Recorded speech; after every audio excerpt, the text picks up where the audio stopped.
good afternoon, or good evening, depending upon when you're watching this flip video. This is for lesson 5.2. This will be video A. And both video A and B are all about immigration and how it impacted Washington State, but also what immigrants came into our state and how did they impact our state to begin with. Before we can actually go in and talk about the specific immigrant groups that were in our state, there are some little background information we need to take care of. First off, it's important to note that railroads sponsored immigration, and because of it, it caused Washington State's population to grow a lot starting in the 1880s. See, what would happen is that railroad agents would travel through Europe, and they would have advertisements showing that there was cheap land and lots of job opportunities over in the United States and in Washington State. Now, they would have these advertisements printed up in various languages, so whatever country in Europe they would go to, they could hand out a leaflet to someone and that person could then read it in their own language, as is the example here. Now, this one's advertising for Nebraska, but Washington State would have had similar advertisements as well. In the late 1800s and early 1900s, Canadians, people from England, Germans, Scandinavians were some of the main immigrants that could be seen in Washington State. Now, these immigrants also joined the Irish community and Chinese immigrants that were already in place. In 1910, 46% of the population of our state was either born in another country or their parents were born in another country. Think about that for a second. Almost half of the population of our state was either not even born here in this country or their parents were not born in this country either. Pretty incredible. Let's start with talking with, first off, some of the first few immigrants to come into Washington State. First off is the Kanakas. Now, these were Hawaiian men that worked for the Hudson's Bay Company. Now, they had a very important job. You see, these men could canoe very well, but they could also swim. So if a canoe carrying very expensive furs fell into the river, these Kanakas would be able then to swim and grab the furs and hopefully even save the trappers themselves. So they had very important jobs. They would also marry native women, which the Hudson Bay Company pushed because they felt, well, if these men married women, they would not go back to Hawaii when their contracts were up. Also, as a side note, it was against the law in Washington State for Hawaiian men to marry white women anyways. Now, many places are named for Hawaiians. I didn't even know this, but Friday Harbor is named for a Hawaiian man. So is the town of Kalama. Another note about marrying native women, one of the websites I read said that it was kind of a status symbol for the natives if a native woman married a Hawaiian man. Who knew? Let's talk now about the Irish immigrants. First off, in the 1840s, it's important to know, a disease destroyed a lot of the potato crop in Ireland, which was one of the main foods they ate. As a result, many Italian families moved to eastern Washington. Well, when the gold rush hit, a lot of those people then moved to California. When the gold rush was over, a lot of these families then moved up north to Washington State. In 1853 through 1880, most of these people settled in Clark County, King County, and Walla Walla County. And they normally settled close to mining and military outposts.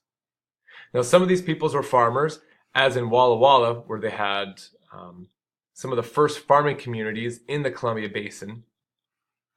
Some in Spokane became wealthy businessmen, and a lot also joined different government or political groups.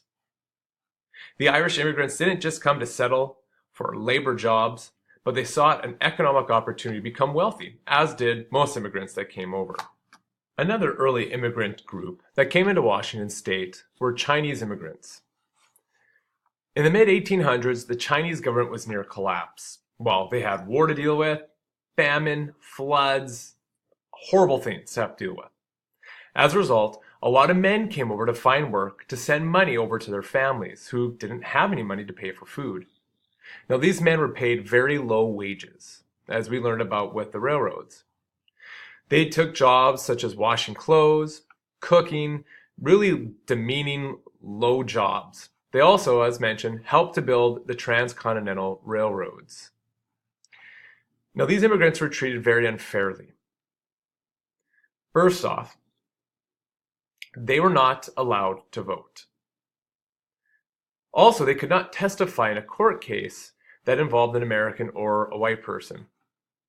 Lastly, real estate agents and other American landowners made it very difficult for these Chinese immigrants to buy land in white communities.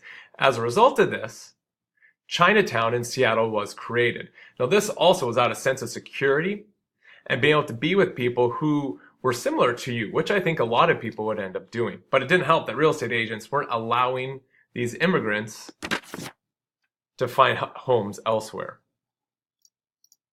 The next immigrant group I'd like to talk about is the Japanese immigrants.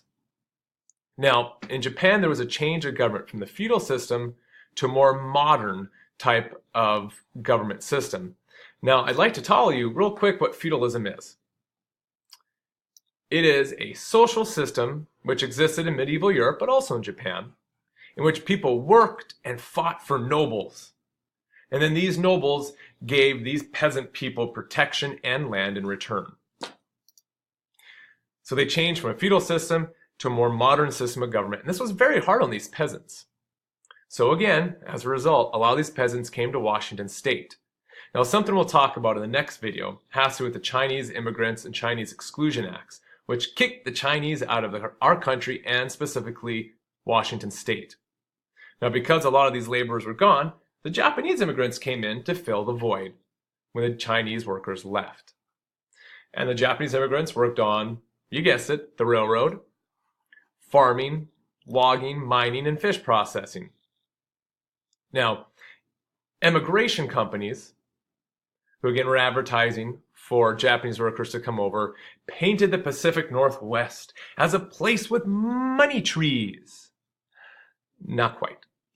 Now, as I read and did research for this, I did find out that some Japanese people were able to own their own farms. But again, with like a lot of immigrants, money trees was a long way from what they actually did receive. Next, I want to talk about a really interesting group of immigrants, the Scandinavians.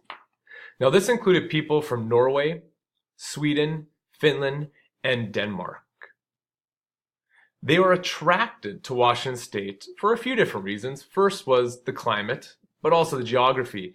You see, Washington State is wet climate, high mountains, and a lot of ocean inlets. And that's very similar to the Scandinavian countries that I mentioned above.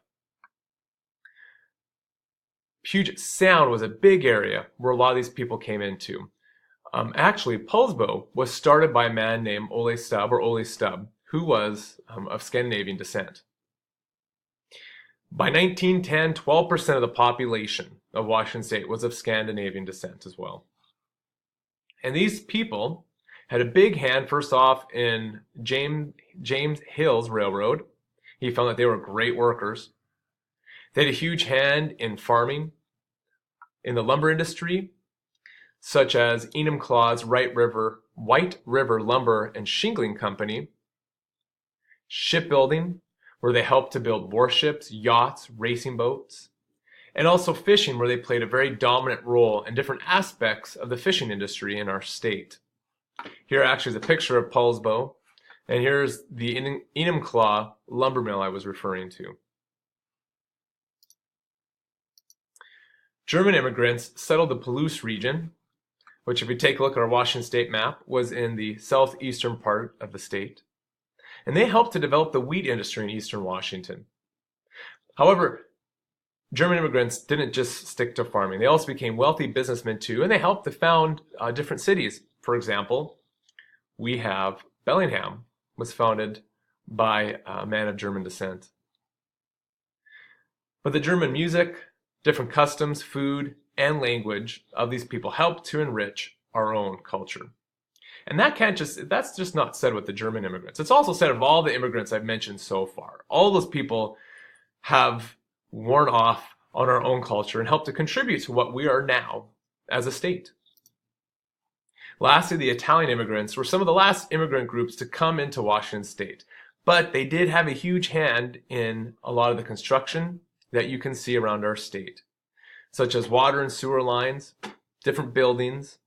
They also helped make Seattle's waterfront what it is today. Now, these people were paid very poorly. In one source I read, they only got paid $1.25 for 10 hours worth of work. However, over time, some of these Italian workers became very wealthy, though they did stay away mostly from rural work. Now, all these immigrant groups did a lot more than what I said in this 10.5-minute movie. You'll read more about it in class tomorrow, and definitely as you research with the Chapter 5 project, you will learn even more about what these immigrants did when they came over to our country and our state. Please go to Modo and check out the homework questions.